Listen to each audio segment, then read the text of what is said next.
Bon, bonjour à tout le monde, on va commencer s'il vous plaît. Moi, ça me fait vraiment plaisir d'être là aujourd'hui pour organiser cette table ronde qui est un petit peu un petit rêve que j'ai eu depuis que j'ai commencé un peu à travailler sur ce sujet-là. C'est quand même un grand sujet parce qu'on va vraiment parler vieillissement, consommation, et moi j'ai rajouté dans toute cette affaire-là vulnérabilité sociale et toutes les questions d'hébergement. Peut-être pour commencer, déjà se présenter rapidement, c'est ça. Donc déjà pour nous deux, Georges et moi, donc moi je vais être plus, c'est un peu comme je disais, moi qui ai cette idée-là, donc je vais être un peu plus l'homme de l'ombre aujourd'hui par rapport à ces aspects-là. Georges sera plus l'homme de la lumière pour toute l'animation de la discussion et tout.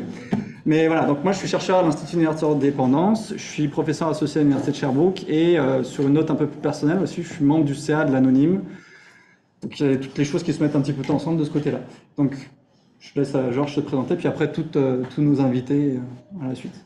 Merci Vincent, bonjour tout le monde, j'espère que ça allait bien. Donc Georges Perez-Sanda, professeur à l'école de travail social de l'ICAM.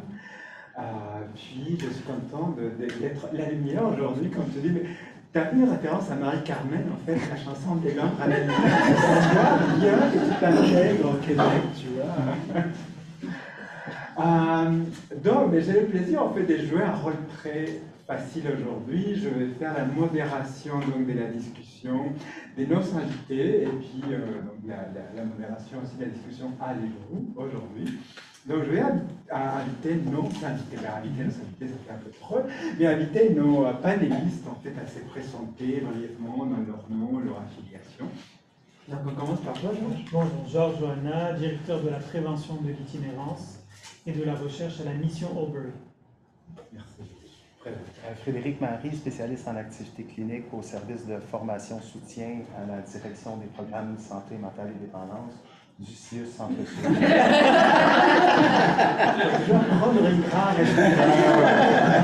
Le CRD, le Centre de réadaptation de dépendance de Montréal, donc service de formation soutien.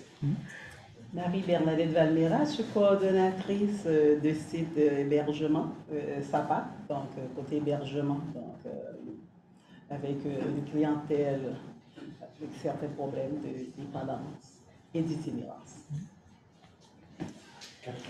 Bonjour, moi je suis médecin de famille, je travaille au CIUS Centre-Sud comme médecin de famille. Je suis aussi chef adjointe à l'hébergement, donc pour les CHSLD du côté sud-ouest Verdun au CIUS Centre-Sud, puis je travaille aussi en dépendance. Bonjour, Sébastien Gauthier, chef d'administration de programme au CIUS Centre-Sud, responsable plus précisément de 2 ressources intermédiaires, personnes âgées, une de 124 lits et une de 80 lits. Alors, Pierre Bélanger, je suis conseiller à la qualité milieu de vie pour le groupe Champlain, donc un regroupement de 13 CHSLD privés conventionnés. Je suis rattaché à 2 installations à Montréal, Marie-Victorin et Gouin. Et bonjour, la raison pourquoi que je ne vous vois pas, je suis beaucoup moins nerveux comme ça. Par chercheur avec Vincent depuis quelques mois. Et c'est ça, moi je suis un ancien et encore usager des services sociaux pour l'itinérance et les dépendances. Mon nom c'est Luc. Merci Luc. On va continuer avec la présentation, je te cède la parole ensemble. En fait, c'est ça. Bon, j'avais mis, je pense. Derrière, on ne vous entend pas super bien. Ok, ça marche. Ça marche. Déjà, pour commencer un petit peu, pour dresser la table de cette table ronde, c'est l'idée de pourquoi en fait j'ai eu cette idée-là de mettre un peu tout le monde autour de la table de discussion, parce que donc moi j'ai commencé à travailler sur ces thématiques-là en 2020, puis j'ai eu des discussions séparément avec différentes personnes, puis petit à petit on se rend compte qu'il y a à peu près les mêmes réalités qui reviennent tout le temps, mais qu'en fin de compte les gens séparément ils ont l'impression d'être tout seuls. C'est des réalités communes, mais on n'arrive pas à trouver vraiment de canaux d'échange qui sont existants. Donc moi j'avais l'enjeu de dire tu sais, on a quand même le sommet, c'est quelque chose, ça fait 4 ans que ça a été organisé, il y a la pandémie qui arrivait là. Je pense à Sébastien, on a vu les rencontres avec ton équipe, puis ça faisait un certain temps effectivement que vous n'étiez pas vus en présence. Donc là, je dis que ce serait la bonne opportunité justement de créer un espace commun de discussion entre nous de différents horizons, de différents milieux, puis avec vous aussi en fait, parce que nous, en tout cas, moi je suis curieux de savoir à quel point ces thématiques-là, ça vous interpelle. C'est quoi les réalités que vous rencontrez dans vos pratiques sur les questions de vieillissement, de consommation, d'hébergement, etc., etc. Donc voici un peu le pourquoi. Donc, comme je vous disais, c'est vraiment mon enjeu, c'est de mettre la lumière sur une thématique qui est relativement peu connue, mais chaque milieu, chaque intervenant a une perception de ces choses-là qui est significative. Comme je le disais, ça touche vraiment tout ce qui touche, enfin, tous les milieux qui offrent de l'hébergement ou du soin de longue durée. Et aussi, le petit point important à noter, et ça je vais le détailler un peu plus par la suite, c'est la question que ces situations-là vont être de plus en plus fréquentes à l'avenir et dans un avenir relativement proche. C'est déjà fréquent dans certains milieux, mais là, ça va encore augmenter. Alors, et comme je vous le disais, moi, j'ai quand même ce souci de créer un peu le partage, créer l'échange, créer des ponts, créer des passerelles, pour justement essayer d'aller à l'encontre des silos qui existent, en fait. C'est-à-dire qu'on a des milieux qui sont peut-être un peu cloisonnés les uns des autres, mais moi, mon idée, c'est que en se mettant tous ensemble, on arrive justement à faciliter les liens et l'accompagnement des personnes qui ont tous ces enjeux et qui connaissent toutes ces trajectoires-là. Donc voilà. Donc, moi, je veux juste rentrer un peu dans le détail des projets qui ont mené un peu à cette réflexion-là aujourd'hui. Mon enjeu, c'est que je n'ai pas nécessairement le temps de vous donner les faits saillants détaillés, parce qu'on a déjà tenté avec Sébastien de faire une restitution en 1 heure, mais ça a duré 3 heures de discussion. Donc, on ne va pas faire ça aujourd'hui parce qu'on n'a pas le temps, mais je pense que c'est important pour vous connaissiez un petit peu l'origine de toutes ces réflexions-là, en fait. Donc là, vous allez voir, je vais parler beaucoup d'un projet BISPA et d'un projet Instapa. Je vais vous venir aussi pourquoi on a ces acronymes-là spécifiquement, et vous allez vite comprendre pourquoi je ne vais pas donner les noms entiers des projets. Alors, déjà, si on retourne un peu en arrière, ce qu'on peut constater, c'est que, si on se focalise sur les 65 ans et plus, là, c'est quelque chose que j'ai déjà actualisé par rapport aux anciennes présentations que je faisais. En 2020, on était à peu près à 19,7% de la population. Là, j'ai regardé genre tantôt, puis on est passé à quasiment 21% de la proportion de la population québécoise. Et puis, il y a une projection qui va être à peu près 26% en 2030, donc ça va arriver relativement vite. Et puis, ça va stabiliser. En fait, ce 26%, ça correspond à peu près à la fin de tous les baby-boomers qui vont arriver à la tranche de 65 ans, basiquement. C'est un peu tout cet effet de cohorte qui va arriver, puis après, ça va rester autour de 26-27% de la cohorte. Et ça, c'est des personnes qui vont être dans les services, en fait, typiquement. Et ça va être jusqu'à pour les dizaines d'années qui arrivent par la suite, en fait. Donc, voilà. Et ce qu'il faut noter là-dedans, c'est que dans cette population plus âgée, on a déjà les constatations qu'il y a à peu près 10% d'entre eux qui ont des enjeux de consommation. Je ne vous cacherai pas que ça touche spécifiquement l'alcool, le tabac en priorité, mais on commence aussi à voir le cannabis, et puis aussi on a les consommations plus de substances illicites qui sont quand même dans le décor également, en tout cas à considérer. Alors, tout ça, c'est qu'on arrive à peu près à cette équation-là, c'est qu'on va considérer les enjeux spécifiques au vieillissement, c'est déjà tout un sujet, les enjeux spécifiques à la consommation. Donc là, on a les consommateurs qui vieillissent, ou des personnes plus âgées qui consomment, et à ça, on va rajouter tous les enjeux de précarité sociale. Donc là, vous voyez qu'il y a plusieurs liens, interrelations qui peuvent exister, d'où ce que je mettais, les interactions complexes à considérer. Donc, interactions complexes égale défi pour les réseaux, donc publics, privés, communautaires, qu'on connaît ici, et je dirais même dans le format qu'ils ont actuellement, en fait. Ça, c'est un enjeu qu'on peut considérer. Et surtout dans l'idée que, comme je le disais, donc, les besoins liés au vieillissement, les besoins liés à la consommation et les besoins liés à tout le parcours de la précarité, il y a des difficultés dans les services actuels à justement accorder et pour pouvoir bien accompagner les personnes en fonction de leurs besoins. Alors, là, si on revient un petit peu sur le projet BISPA spécifiquement, et ça, c'est quelque chose que Frédéric connaît bien, comme on a eu une discussion initiale par rapport à ça, c'est que nous, moi, j'interviens pas encore à ce moment-là, mais il y avait déjà des choses qui existaient entre les deux directions cliniques de notre SUS. Donc, ça venait un peu des directions, de la direction SAPA, donc côté soutien à l'autonomie des personnes âgées, qui disait on reçoit de plus en plus de résidents qui consomment, puis on ne sait pas trop quoi en faire. Ça a envoyé du côté de la direction santé mentale dépendance, qui eux se dit nous les personnes en perte d'autonomie, on ne sait pas trop quoi en faire non plus.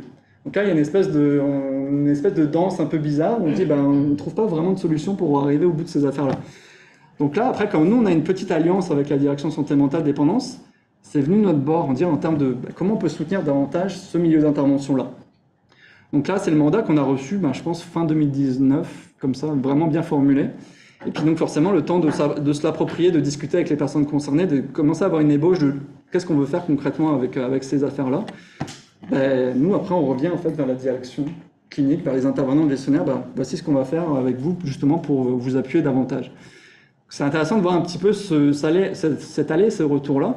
Parce que ça permet de dire simplement que sans les constatations des milieux de pratique, il n'y a pas de recherche. Basiquement, sur cet exemple-là, c'est vraiment une bonne illustration de ce processus-là.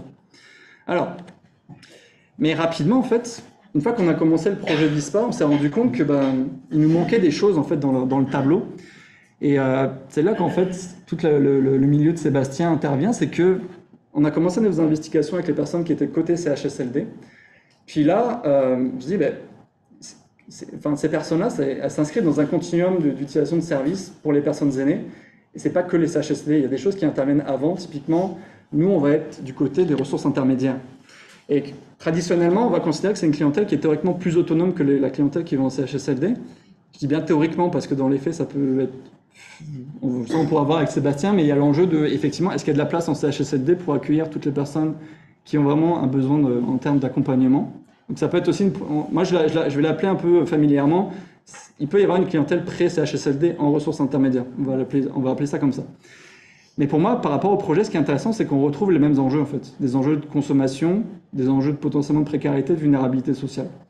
Donc pour moi, c'était assez naturel de l'intégrer en fait au projet de recherche en tant que milieu supplémentaire. Mais ça ne s'arrête pas là en fait, parce que il y a aussi quelque chose qu'on a observé à la fois côté ressources intermédiaires, à la fois côté CHSLD, c'est qu'il y a tout un espèce de patterns vraiment de profil, d'éléments qui revient souvent. C'est la question, comme je l'évoquais, de l'instabilité résidentielle et du parcours en précarité sociale. Et donc là, on s'est dit, là c'est complètement un autre domaine, c'est quelque chose ça mériterait vraiment une investigation dédiée. Et c'est comme ça qu'on a eu un peu l'idée de développer le projet Instaport. Donc c'est toujours un peu en partenariat, avec la DPSMD côté dépendance, mais forcément on est allé plutôt du côté aller rechercher des ressources communautaires qui offrent de l'hébergement et qui rencontrent justement ces populations vieillissantes qui consomment. Donc là, ça vous donne un petit peu le cheminement de pensée qui a donné naissance à tous ces projets. Alors, pour vous donner le don, et là c'est pour ça que je vous disais la raison pour laquelle j'utilise que les acronymes, parce que je me rappelle même plus des titres des projets à force. Mais juste pour vous donner l'idée, c'est que dans tous les cas, on va essayer de mieux comprendre les réalités, on va mieux comprendre les besoins des personnes pour pouvoir mieux y répondre, mieux les accompagner. Donc là, il y a un espèce de double niveau de mieux comprendre les besoins des personnes, mieux comprendre les besoins des intervenants, des gestionnaires, pour aider justement tous les milieux cliniques. Donc c'est pas mal ça, avec des sources de financement que je peux vous laisser voir. Alors, ça c'est notre équipe très large, donc tous nos chercheurs. Et ce que je veux noter aussi, c'est toute la collaboration des milieux de pratique et de Luc, qui est toute une expertise à lui tout seul. Vous voyez, il y a côté communautaire, on a Georges qui est ici présent, qui représente OBM. On a historiquement, par rapport au projet Instaport, on était en collaboration étroite. On avait commencé avec la mission Bon Accueil, puis petit à petit, on s'est étendu. Et là, actuellement, en fait, on a eu grâce au soutien de Frédéric, on a pu étendre vers la Maison du Père et l'accueil Bono pour encore plus rejoindre des ressources qui rencontrent notre clientèle. Donc voilà. Bon, ça vite fait pour vous donner un peu la temporalité. C'est sûr que quand je commence un projet de recherche en avril 2020, sur les personnes âgées dans les milieux d'hébergement, j'ai eu des enjeux et je pense que ça a été compliqué à négocier pour tout le monde ici présent. Mais voilà, mais malgré tout, nous on s'ajuste, on essaie de trouver des choses qui conviennent à la fois, nous de la recherche, à la fois pour les intervenants, les gestionnaires, les résidents, pour que ça soit safe pour tout le monde et puis que ça puisse quand même servir en bout de ligne. Peut-être le point que je veux vous nommer, c'est l'espèce de fin que je mets à la fin, entre guillemets. Parce que comme on en a pu le discuter souvent, c'est que nous, par rapport au projet, on a notre temporalité de chercheur, mais forcément, il va y avoir des choses qui vont naître par rapport à ça. Il y a des outils, il y a des formations, il va y avoir des choses qui vont être issues de ce projet-là. Donc ça ne s'arrête pas typiquement en avril 2023. Et honnêtement, je vous dis qu'en avril 2023, il y aura encore beaucoup de choses à faire tout court sur ce sujet-là. Donc c'est ça. Alors, juste pour les objectifs, ça je vais passer rapidement. Donc, comme je l'évoquais, c'est mieux comprendre les trajectoires individuelles des usagers, peu importe résidents de milieux d'hébergement pour aînés ou dans les ressources communautaires en hébergement. Documenter les perspectives des intervenants, des gestionnaires sur ces pratiques, sur ces enjeux. Identifier ce qui existe déjà en tant que pratique et ce qui reste à développer. Donc ça peut être aussi qu'est-ce qui existe ailleurs dans le monde aussi. Ça peut être un sujet qui touche un peu tout le monde. Et puis, in fine, mieux outiller les intervenants et les gestionnaires. Alors, rapidement, méthodologiquement, dans les deux cas, c'est des projets qui sont d'une nature qualitative. C'est qu'on va vraiment essayer d'aller rencontrer les personnes des milieux pour voir un petit peu leur vision, leur perspective sur ces choses-là. Comme vous pouvez voir, en fait, on est vraiment plus avancé par rapport au projet BISPA. Donc, on a quand même un certain nombre d'entrevues réalisées. Donc, 28 avec des résidents de ressources intermédiaires de CHSLD. Considérant le contexte, c'était quand même colossal comme travail. intervenants gestionnaires, je ne vais pas le négliger non plus, parce qu'effectivement, là, on est à une cinquantaine, on en attend encore 2 ou 3 avant de finir. Et puis côté Instapa, en fait, sur la droite, on est en cours, mais là, on est déjà quasiment plus d'une trentaine d'entrevues réalisées. Donc voici, voilà. Alors, et maintenant, pour passer un petit peu plus au cœur de notre sujet, comme je le disais, je ne vais pas forcément vous donner plein de faits saillants, de résultats. Je pourrais tenter de le faire, mais ça va être assez assommant, je pense, sur le temps qui nous reste. Mon idée, c'est, et ça c'est quelque chose qu'on a préparé en amont avec tous les invités ici, c'est d'essayer d'aborder certaines thématiques significatives par rapport à nos interrogations, nos connaissances des milieux. Et puis moi, forcément, c'est des choses que j'ai déjà un peu repérées par rapport à la recherche, en fait. Donc, ce que je voulais vous donner là, ça ne sort pas de n'importe où non plus, c'est des choses qui ont quand même du sens. C'est plus pour introduire la discussion, puis après, on va passer la parole à un peu tout le monde en fonction de ce que vous avez à évoquer par rapport à ces choses-là. Et puis vous, bien sûr, vous êtes invités à interagir par rapport à ça, si vous avez des choses à rajouter, si ça vous interpelle. Et je vais me tourner vers Madame Vaucher, qui... Ben, j'avais prévenu que ce serait un peu une table ronde dispersée vers là-bas, parce qu'effectivement, c'est avec quelqu'un que j'ai eu l'occasion de discuter, qui vient de Suisse, et qui... J'ai repéré, moi, personnellement, des modèles intéressants sur ça. Je sais qu'il y a des interrogations par rapport à ces sujets-là en Suisse également, mais je trouvais que l'échange était intéressant à avoir sur ces thématiques-là. Donc voilà, puis maintenant, ça va être à Georges de faire son œuvre. Merci Vincent. Donc, comme disait Vincent, en fait, dans nos réunions précédentes, on s'est rendu compte en fait que la mayonnaise poignée, comme on dit, hein, c'est ça. Je suis vraiment très Marie-Carmen, la mayonnaise de crème. Donc, on s'est dit qu'il fallait quand même que... On était convaincus que tout le monde allait vraiment avoir énormément de choses à dire. Donc on se dit qu'on allait avoir quelques thématiques et ensuite lancer la discussion avec nos panélistes et avec vous. Donc vous savez ici par exemple différentes thématiques comme le portrait de la clientèle, les défis rencontrés, les besoins de formation, les partenariats, les approches, l'accès. Et vous savez sans doute remarqué lorsque nos panélistes se sont présentés qu'il y a différents milieux quand même qui sont représentés. Georges avec les milieux d'hébergement d'urgence, les milieux institutionnels, les directions santé mentale dépendance, le CAIC, les ressources intermédiaires, bref. Donc vous voyez qu'il y a quand même une diversité de points de vue. Et donc, à partir aussi justement de leur expertise, donc chacune de nos panélistes vont aborder ces éléments-là et sans doute plein d'autres éléments qui vont aussi émerger donc, tout au long de notre discussion.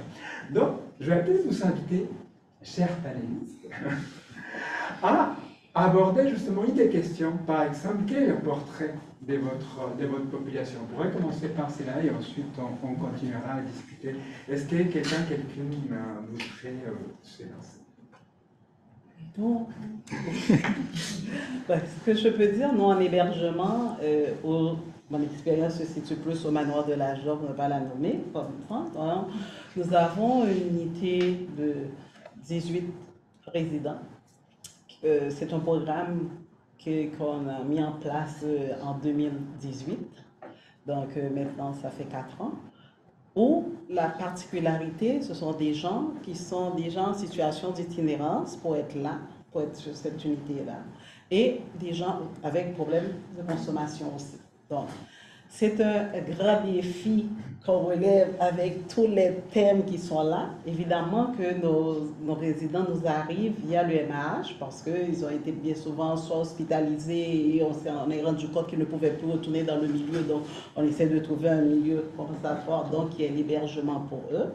Et on a aussi de lien aussi avec le milieu carcéral aussi, où on a des gens qui nous arrivent parce qu'ils ont été sentencés pendant plusieurs années, etc. Ils ne peuvent pas retrouver dans le milieu et dans la... Donc, dans l'hébergement comme tel, juste si je vous parle de cette unité-là, ce n'est pas seulement les résidents qui ont un problème de consommation ne sont pas tous regroupés là. Parce que dans l'établissement en soi, nous en avons d'autres résidents qui présentent certains défis. Mais ce qu'on vit, on vit un préjugé des autres résidents par rapport à ceux qui sont sur cette unité, où on parle de ces résidents comme s'ils étaient moins que rien dans la société, eux autres. Ces eux autres-là ne devaient pas utiliser les aires communes. Ces eux autres-là doivent rester entre eux autres.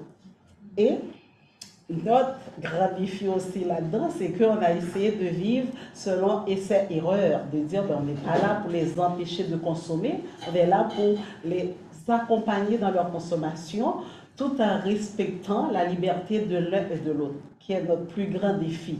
Mais pour avoir cet équilibre-là, on a nos employés, qu'il faut les respecter, qu'il faut aussi les former pour les aider à comprendre, parce que ce n'est pas toujours évident, puisque dans un centre d'hébergement, on est un milieu de soins. On parle aussi milieu de vie, mais c'est un équilibre à dire, parce que milieu de vie, si on est à la maison, quand on décide de fumer, on fume, il n'y a personne qui va venir nous dire, ben, vous n'avez pas le droit de fumer là, il faut aller dans le fumoir, il faut aller dans votre salle à manger pour fumer, il n'y a personne qui vous le dit. Tandis que nous, il faut quand même qu'on puisse, avec les résidents, ce qu'on a essayé de faire, de mettre certaines balises qui sont acceptables pour tous, mais parfois, on va nous reprocher, je dirais, d'être tolérant, d'être trop tolérant, c'est parce que le fait de vieillir, il faudrait arrêter de boire, il faudrait arrêter de fumer la marijuana, il faudrait arrêter. C'est tellement si vrai que je disais à mes collègues l'autre jour, pour dire, lorsque, en 2020, que l'étude a commencé, lorsque la règle a été donnée de dire il n'y a rien qui rentre dans les centres d'hébergement, hein, il y a une règle directive du ministère qui disait à partir d'aujourd'hui, rien ne rentre, il faut qu'on les mette en consigne exactement pendant 72 heures. Est-ce que quelqu'un a pensé que oui, vous avez laissé ouvert la Société des alcools, oui, la SED est ouverte, mais nous aussi, là, ces gens qui ont l'habitude de sortir et de consommer, du jour au lendemain, on ne peut pas leur dire, mais votre bière, vous l'aurez dans 3 jours, votre marijuana, la faites-vous en pas, là, dans 72 heures, on va désinfecter le pot et on va vous le donner. Donc, il a fallu inventer, innover et avoir la collaboration de tous pour pouvoir mettre toutes ces choses-là en place, etc. Donc, c'est un grand défi. Et un des défis aussi, c'est que oui, on est un CIUS, c'est de savoir comment aller chercher de l'aide de nos partenaires, comme Frédéric, Marie, en dépendance. Il a fallu il nous a été comme d'une grande aide, des fois, comme pour venir s'asseoir avec nous et de dire, ben, regardez là, voici, sans être, je dirais, avec un ton condescendant, puisque nous, en hébergement, on n'avait pas toujours, je dirais, toute la formation requise pour mieux intervenir. Donc, on y va avec essai-erreur, on veut que les gens soient bien, etc. Donc, c'est de connaître les diverses ressources qui existent, qu'on peut aller chercher de l'aide, parce que parfois, on a vu qu'ensemble, comme équipe interne, on essaie de trouver des solutions, mais ça nous paraît très difficile, et tout à coup, il y a quelqu'un qui nous arrive avec certaines expériences, avec d'autres lumières, je dirais, et tout à coup, ça nous aide. Donc, c'était ça, je voulais partager ça avec vous, dans plusieurs défis de cette clientèle qui nous arrive. Merci beaucoup. Donc, il y a plusieurs sujets justement qui ont été abordés. Et je voulais aussi juste vous rappeler la façon de fonctionner aussi. Donc, c'est vraiment une conversation donc, entre les panélistes, entre vous. Donc, n'hésitez pas aussi à lever la main si vous avez des questions. Pour continuer avec les références québécoises, je vais jouer la Claire Lamarche. Lève la main, et passer la parole. Et vous avez constaté quand même que la mayonnaise a bien pogné, parce que justement Frédéric me faisait des clins d'œil tantôt pendant que notre collègue parlait pour justement aborder les questions qui émergeaient. Donc voici Frédéric. Il y a beaucoup de choses déjà qui émergent dans ma tête. Je vais essayer de me contenir. Sur le premier point, c'est-à-dire le profil des personnes à qui on pense quand on fait une activité comme ça aujourd'hui, quand on fait une recherche. Donc, pour moi, il y a aussi la question, on parle d'hébergement quand les personnes sont en perte d'autonomie, qui ont besoin d'un accompagnement plus intensif, puis d'être hébergées. Mais il y a tout ce qui se passe avant, puis tu l'as nommé avec le projet Instapa. Puis, dans le fond, moi, j'ai été en contact avec ce domaine-là du vieillissement et des situations plus complexes dans un contexte de vieillissement, parce que quand les personnes n'ont pas d'enjeu de consommation, de comportement, mais j'en entends pas parler. J'ai beaucoup de demandes, oui, des milieux d'hébergement qui sont impuissants des fois devant des situations. Puis ils veulent vraiment faire quelque chose de bien pour la personne, mais ils n'arrivent pas au bout. Puis souvent, la logique, c'est ben, peut-être qu'il n'est pas à la bonne place, puis cette personne-là, peut-être qu'on n'est pas assez équipé pour faire ça. Puis j'ai bien aimé comment tu l'as dit, Bernadette, c'est comme, ben, il y a un paquet de stigmas dans la société en général qui se reproduisent, dans le fond, dans les milieux de pratique. Puis c'est pas pour mal faire, c'est pas parce que le monde a des mauvaises intentions, mais à un moment donné, on est tous des humains. Fait à force d'avoir des situations plus difficiles émotivement, à un moment donné, on réagit, on ne fait pas juste être comme dans l'intervention, puis dans la réflexion, puis la perspective, tout ça. Donc, à un moment donné, c'est le quotidien de certaines personnes qui sont démunies devant des situations plus complexes. Mais c'est ça, je voulais revenir surtout sur le fait que ce n'est pas toutes des situations complexes où il y a un cumul de difficultés qui peuvent être, oui, au niveau de la consommation, au niveau de la santé mentale. On voit souvent, tu sais, ces deux réalités-là là, chez une même personne. La perte d'autonomie aussi, ben, c'est souvent lié avec des déficits cognitifs. Donc, il y a Mais ce n'est pas juste ces personnes-là, en tout cas, que moi je réfléchis quand je pense au vieillissement et à la consommation, mais c'est toutes justement les équipes de soutien à domicile qui travaillent fort pour maintenir les personnes dans leur milieu, les organismes communautaires qui rejoignent des centaines, des milliers de personnes qui sont pas rejointes par nos services publics. Puis aussi, ben, dans nos milieux d'hébergement, tu l'as bien dit, il y a un vieillissement de la population, donc la courbe démographique fait qu'on a plus de probabilité de voir des gens qui consomment arriver dans nos milieux. Puis c'est pas toute personne qui consomme que ça veut dire que c'est un problème. Ce que je veux dire, c'est qu'on pense beaucoup à la dépendance et l'hébergement, mais il faut penser aussi à l'usage de substances, dans le fond, plus largement, le regard qu'on porte socialement, professionnellement par rapport à ça. Je pense que ça, en tout cas, ça nous pose ces questions-là dans ce projet-là, je trouve, où est-ce qu'on loge comme équipe, comme intervenant, comme établissement? Est-ce qu'on permet la consommation? Tu sais, de toutes les wet shelters qu'on a réfléchi, mais maintenant, nos centres d'hébergement, ben, puis il y a tellement d'initiatives. Moi, j'en vois là, partout. Là, c'est pas juste des services spécialisés pour des personnes qui ont un profil d'itinérance et de dépendance, mais des gens qui servent de la consommation, puis qui essaie de contrôler un peu pour pas que ça tombe dans des excès, puis d'essayer de faire avec la situation, mais de ne pas juste se cacher, de se fermer les yeux. Il y en a plein d'initiatives, mais c'est ça. Je pense que les gens ont besoin un peu de guides, de bonnes pratiques, être outillés. C'est facile à dire, mais après ça, ben c'est ça. Il y a les deux silos, les deux grandes solitudes, là, la direction SAPA, les directions dépendance, les directions des services en santé mentale. Donc, c'est un défi là, pour les intervenants d'aller chercher justement du soutien puis de l'expertise. Mais justement, vous, Bernadette et Frédéric, vous savez brisser un peu ces deux solitudes-là, vous serez de deux directions différentes même, donc c'est votre collaboration qui a permis justement de briser ces solitudes à l'intérieur du même SIUS. Puis, je voulais savoir comment ça se passe justement dans d'autres milieux où ben, justement la structure est différente, par exemple au milieu d'hébergement d'urgence. Pour nous, c'est complètement différent. Donc au niveau communautaire, au niveau de l'intervention, au niveau d'une population, on va les considérer comme vieillissantes à partir de l'âge de 50 ans. Donc quand on rencontre des personnes itinérantes, on leur demande leur âge, on est souvent choqué parce qu'on voit une population qui a vraiment vieilli et on n'est pas capable de comprendre cette espèce de vieillissement physiologique et au niveau de ce qu'on est en train de voir. Nous, c'est vraiment un chemin de croix pour arriver au service. Donc, dès que l'individu se retrouve aux portes d'un refuge, la personne vit un traumatisme. Donc, son mode de fonctionnement change. Elle n'utilise pas la même réflexion qu'elle avait avant de rentrer dans un refuge. Elle est en mode survie. Elle a déjà des troubles au niveau cognitif, elle a des enjeux qui sont d'ordre même de rationalité au niveau psychiatrique ou même psychologique, et on se retrouve avec une personne qui régresse pendant les 3 premiers mois.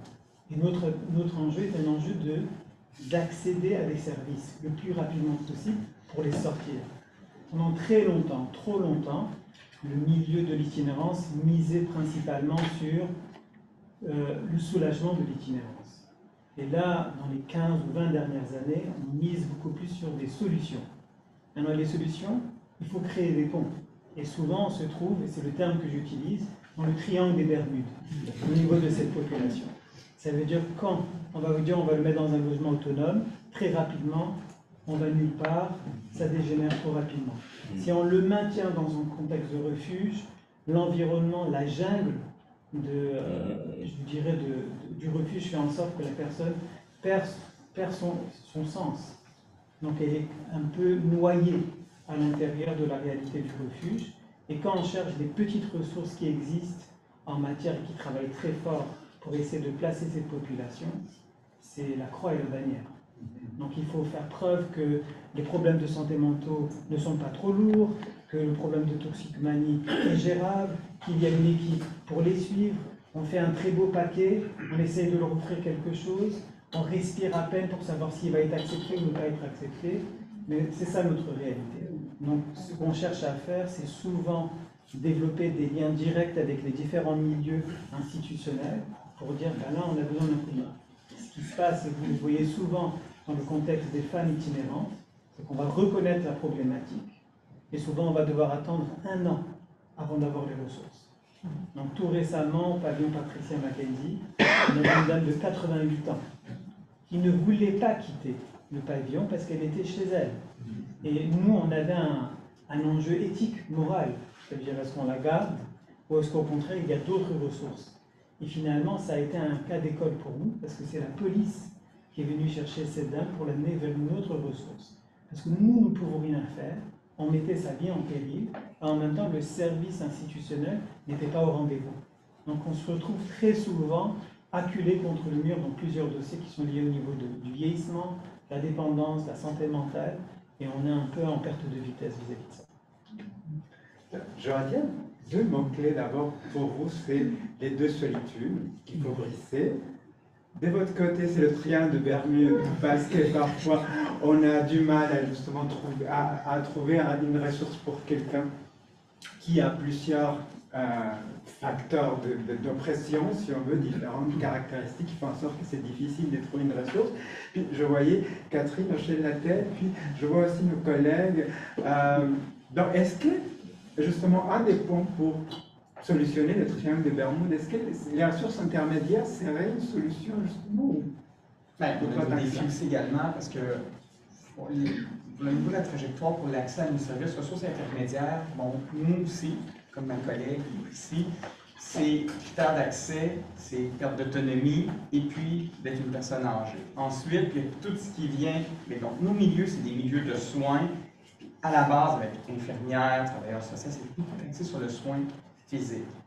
Maintenant, pour la clientèle qui nous pose défi, parce qu'effectivement, la clientèle, puis on va l'appeler souvent une clientèle marginalisée, mais dans les faits, la personne va âger, va vivre dans la rue, prendre une dépendance ou peu importe, ou va passer par les refuges, une chute, une fracture à l'hôpital, prise en charge par les travailleurs sociaux, tout ça, retour à domicile compromis, bien entendu, ou les milieux où ils habitaient vraiment pas, ils n'ont pas le support, et là, ils sont référés chez nous. Tout est par un consentement. Maintenant, la personne, lorsqu'elle arrive chez nous, elle comprend que ce qu'elle a consenti, c'est peut-être pas ce qu'elle imaginait, parce que c'est quand même des milieux, il y a une rigidité quand même, il y a des prêts, c'est donc, et là, quand on donne, et en plus, il y a la consommation, et là, les intervenants ne sont pas nécessairement spécialisés avec cet aspect-là. On est également avec les équipes de médecins, donc là, c'est composé, puis là, je ne suis pas du milieu médical, donc je suis de la réadaptation, mais on va composer ça avec ça, et rapidement, les équipes cliniques font face au mur. Et oui, aussi, Centre-Sud, donc je fais partie, mais moi je suis le programme SAPA, fonctionne par programme. Fait bien que les FIUS, parce que le but de la philosophie des FIUS, c'était de tout regrouper pour que la trajectoire de service soit fluide, puis éviter d'avoir 15-20 listes d'attente. Il n'y a plus 15-20 listes d'attente, c'est différent, mais pour nous, on est dans notre programme. Et lorsqu'on a besoin de faire un pont avec la dépendance, parce que monsieur le Centre-Sud, on a la chance aussi d'avoir le centre de réhabilitation en dépendance, mais il n'y a pas ces ponts-là qui ne sont pas naturels. Et ensuite, tout n'est pas, on est tous parlables, on est là aujourd'hui, puis tout ça. Je pense que le but du projet pour les intervenants en ressources intermédiaires, puis ce qui est souhaité, c'est justement de faciliter ces liens cliniques-là pour pouvoir là, dénouer les impasses. Voilà à notre côté. Oui. En fait, moi, j'ai un petit constat aussi que ces personnes-là qui ont un mode de vie, qui ont vécu pendant plusieurs années, se retrouvent à un moment donné qui ont peut-être plus les capacités de le faire, et il y a un déracinement assez brutal qui peut se faire lorsque là, c'est rendu ton tour, tu peux accéder à la ressource, ça se fait maintenant. Il n'y a comme pas de phase de transition. Tu sais, c'est du jour au lendemain, tu passes d'un milieu à un autre. Souvent, tu vas perdre beaucoup de ta liberté, tu as énormément de deuil à faire. Tu vas énormément t'adapter à un nouveau milieu qui est peut-être pas nécessairement qui est pas du tout pareil à ce que tu vivais avant. Donc, c'est extrêmement difficile pour les gens rendus à cette situation-là de franchir cette étape-là. J'ai pas de solution, mais des phases peut-être plus graduelles d'un milieu à l'autre, mais peut-être favoriser justement l'adhérence à ce nouveau milieu-là. Ben, nous, en transition, la place aussi de considérer les soins à domicile aussi dans cette réflexion-là. Effectivement, on pense en CRD, on va pas à domicile ou autre différence, mais parce qu'on va aux soins courants, parce que tu es quand même capable de te déplacer, mais tu n'as plus de coco, tu as de la difficulté cognitive à attraper tes rendez-vous, donc ça serait quelqu'un à domicile, mais ce n'est pas nécessairement ça non plus. Donc effectivement, dans cette douce transition-là, je pense qu'encourager aussi la place des soins à domicile en dépendance, ou les soins à domicile plus adaptés à je ne sais pas qui quoi, et avec les cibles et toute la santé mentale aussi, qui aussi tire la couverte ou dit c'est pas dans la cour. Donc, je pense questionner aussi au global le vieillissement pour juste l'hébergement, qui est une partie super importante. Et bien sûr, ma montage d'art d'exister. Mais ça reste que le conseiller toute la place aussi des soins à domicile pour ceux qui en ont. Est-ce que quelqu'un veut réagir aux commentaires? Ben, moi, ce qui me vient spontanément avec les deux personnes qui ont intervenu, c'est vraiment cette transition-là. Je pense que quelque chose qui pourrait favoriser cette transition-là, c'est l'ouverture dans les milieux d'hébergement. Je vois certains des panélistes qui réagissent.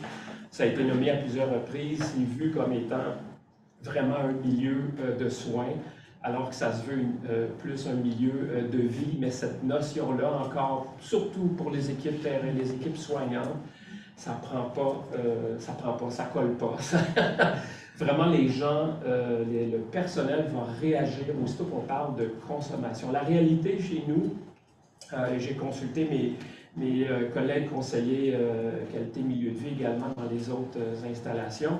On n'a pas de gens qui arrivent en situation de crise, mais oui, ils ont peut-être vécu une crise auparavant, donc une chute, une blessure, hospitalisation, retour à domicile compromis, donc ils arrivent chez nous. Donc au début, ils vont réagir, et parfois même, il y en a qui sont comment dire, rassurés par cette approche de soins, mais assez rapidement, donc, tout à coup, les habitudes veulent revenir. Et c'est là où est-ce que ça cause le problème à la transition. C'est la résistance. Et comme on voit ici, donc santé, sécurité, liberté individuelle, c'est toujours justement, est-ce qu'on fait de la gestion des risques ou on va plus vers le respect de l'autodétermination des gens. Et moi, quand je parle de respect d'autodétermination, les équipes réagissent beaucoup. Mais dans mon rôle, ça fait partie de mon rôle de faire respecter les droits des gens. Et pour moi, c'est quelque chose qui est vraiment important. Donc, au fond, pour aider cette transition-là, à mon avis, je crois qu'il y aurait beaucoup de travail à apporter auprès des équipes. Nous, au groupe Champlain, on n'a pas de programme comme dans les CIUS. On a quand même différentes directions et heureusement, on a un comité éthique qui est en place.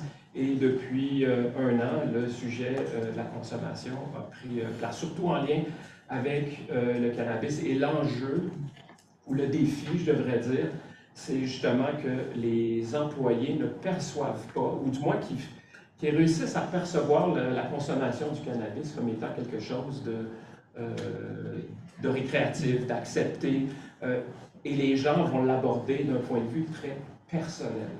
En rencontre interdisciplinaire, c'est souvent ce qui revient et les gens ne vont pas argumenter avec des données probantes ou des études, ils vont juste parler de leur vécu. Ça n'a pas d'allure que monsieur recommence à consommer. Moi, je le sais, j'ai vécu. Et là, vous voyez la charge émotive de chaque personne. Et dans les rencontres, c'est ça qui se passe principalement. Et donc, il y a encore beaucoup de travail à faire, à mon avis, à ce niveau-là. Ceci dit, je ne perds pas espoir. Au contraire, je suis ici aujourd'hui parce que je crois qu'il y a des changements qui vont arriver graduellement, mais je suis optimiste. Puis parfois, ces changements-là commencent aussi au tout début, à la première ligne, justement. J'aimerais t'entendre, Catherine, sur ton expérience en CLSC. Mais en fait, moi, je suis en CHSLD, CHSLD, pardon. mais j'ai eu beaucoup de chapeaux, puis je pense que je veux rebondir sur plein de choses qu'on a dit.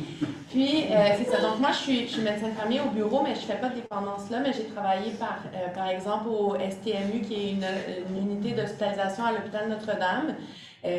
Puis, j'ai aussi travaillé un petit peu en dépendance à l'hôpital de Verdun. Et finalement, je suis médecin en CHSLD, dans un CHSLD où est-ce qu'il n'y a pas nécessairement de programme pour dépendance comme Marie-Bernadette. Donc, j'aimerais ça d'abord regarder sur mon expérience avant le CHSLD. Donc, quand je travaillais plus comme médecin à l'hospitalisation, où est-ce qu'on voulait faire des références pour des patients qui étaient un petit peu plus... qui avaient besoin de ressources d'hébergement. Puis j'aimerais ça revenir sur l'expérience de mon collègue à OBM, qu'on essaie de faire des petits paquets qui vont bien passer. Puis c'est sûrement votre expérience là-dessus, comme « Ah, il consomme, mais c'est vraiment pas si pire. Alors, s'il vous plaît, la SAPA, venez. » Puis finalement, admettons, les soins à domicile vont, l'appartement, c'est un gros bordel, et là, il y a des urines partout. Puis, bon, moi, j'ai eu beaucoup de fins de non-recevoir des soins à domicile qui disaient l'enjeu, c'est pas les troubles cognitifs, c'est la consommation. Donc, côté consommation, puis là, on l'a dit, le CRD, puis les programmes de dépendance, bon, ils ne vont pas nécessairement, justement, aller à domicile, en tout cas, facilement comme ça. Donc ça, moi, j'ai déjà eu peut-être au niveau médical, des fois, on aide au niveau SAPA en mettant des diagnostics gériatriques, puis là, ça fit. Donc là, je dis, trouble cognitif, SAPA, puis là, finalement, ça a été accepté. Mais en même temps, je sais que c'est pas le SAPA, parce que moi, je suis en SAPA aussi, et je sais que, dans le fond, c'est qu'on n'a pas nécessairement les expertises, puis il n'y a pas nécessairement les ressources, puis d'avoir des gens désorganisés sur un modèle différent, c'est vraiment déstabilisant. Donc, voilà, je pense qu'au niveau médical aussi, bon, sûrement que vous savez que nous, des fois, on est interpellés dans des cas quand c'est rendu tellement loin qu'on veut savoir, y a-t-il de l'aptitude, puis est-ce qu'on va aller vers un régime de protection, puis l'aspect de l'autonomie, aspect du protection. Donc, nous, au niveau médical, pré-CHSLD, mais aussi à CHSLD, on va avoir ces enjeux-là. Puis, je dirais que, tu sais, moi, je suis un des médecins dans le sud-ouest Verdun qui est à l'aise avec la dépendance, mais c'est vraiment pas, tu sais, le profil des médecins, souvent en soins à domicile, puis en CHSLD, c'est un profil gériatrique, donc on est très à l'aise avec tout ce qui est troubles cognitifs, mais quand il y a le profil de consommation, là, ça change tout. Puis c'est ça, puis quand il y a là, après ça, c'est vraiment plus difficile d'évaluer. On a la chance du côté de Jeanne-Mance, avec le manoir de l'âge d'or, d'avoir des médecins qui étaient plus à l'aise. Donc bon, on a des fois des collaborations, mais moi j'ai des médecins qui m'appelaient. Là maintenant, la méthadone peut se prescrire par tout le monde, mais avant méthadone, Suboxone en CHSLD, gros problème parce que les médecins ne pouvaient pas prescrire. Puis après ça, il y a toute la prise en charge des dépendances qui est compliquée. Donc je pense que tu en parlais un petit peu de la stigmatisation, puis j'aimerais ça revenir là-dessus. Je ne sais pas si vous savez, mais nos patients, juste CHSLD, ils vivent de la stigmatisation ailleurs dans le système de santé. Des fois, j'essaie d'avoir un rendez-vous, puis ils sont comme « mais ton patient, il est en CHSLD. T'sais, il est supposé être niveau C, niveau D, mais non, nos patients en CHSLD, ils ont le droit d'avoir accès aux soins comme tout le monde. Puis juste ça, des fois, c'est une bataille. Puis là, après ça, tu rajoutes la consommation. Là, des fois, c'est un petit peu encore plus difficile. J'aimerais juste ça finir sur un point de monsieur au CRD, j'ai oublié ton nom. Frédéric, je m'excuse. Qui dit, puis ça c'est vraiment important dans le sens où c'est pas juste, là, nous, sûrement qu'est-ce qui nous amène ici, c'est les cas là, qui nous ont désorganisés, qui ont désorganisé tout. Mais c'est vrai qu'il n'y a pas juste ces cas-là. Puis, il y a des... moi, dans mon petit CHSLD de 100 résidents, j'ai des gens qui consomment du pot. D'ailleurs, dans mon CHSLD, quand je viens amener mes nouveaux étudiants, souvent, ça sent le pot en arrivant dans mon CHSLD. C'est vraiment confrontant parce que c'est pas ça l'attente. Vous comprenez bien? Donc, puis avant qu'il y ait des décès, là, mais il y avait 2 résidents qui buvaient leur bière sur le banc, puis là, ça sentait le pot en rentrant. Donc, c'était quand même assez confrontant. Puis, c'est des cas qui fonctionnaient très bien. Puis, comme je l'ai déjà dit là, dans notre rencontre, il y a des approches de réduction des méfaits qui sont faites depuis de nombreuses années en hébergement, puis qui s'appelaient pas comme ça, mais comme la gestion de la consommation. Nous, on a un patient, il prend ses 2 grosses bières, ils sont au poste, il vient les chercher. J'ai une autre patiente. Nous, on appelle ça des patients, mais bon, les résidents qui viennent chercher leur verre de vin. Il y a des cas qui fonctionnent très bien. Donc, service spécialisé versus universaliste, je pense qu'il va devoir avoir une place pour des personnes qui consomment partout parce que c'est une réalité, puis je pense que les gens devraient être plus formés. Je pense que tout le monde est un petit peu d'accord avec ça, là. Au moins d'avoir une approche justement sur la réduction des méfaits, puis le fait que l'abstinence, ça ne convient pas à tout le monde. Voilà. Merci Catherine. Une question en fond? En fait, c'est plus un constat. On parle beaucoup d'alcool, cannabis, ça fait réagir énormément dans les hébergements. On ne parle pas d'opiacés, on ne parle pas de stimulants, qui est très présent aussi. Donc, comment préparer ces futurs résidents-là, justement, et travailleurs de la santé à les recevoir? Je ne sais pas si... Quelqu'un veut réagir? En fait, parce que ça touche un peu à l'accès aussi en même temps, je trouve, la question de comment est-ce qu'on prépare les équipes. En fait, comment est-ce qu'on détermine c'est quelle équipe?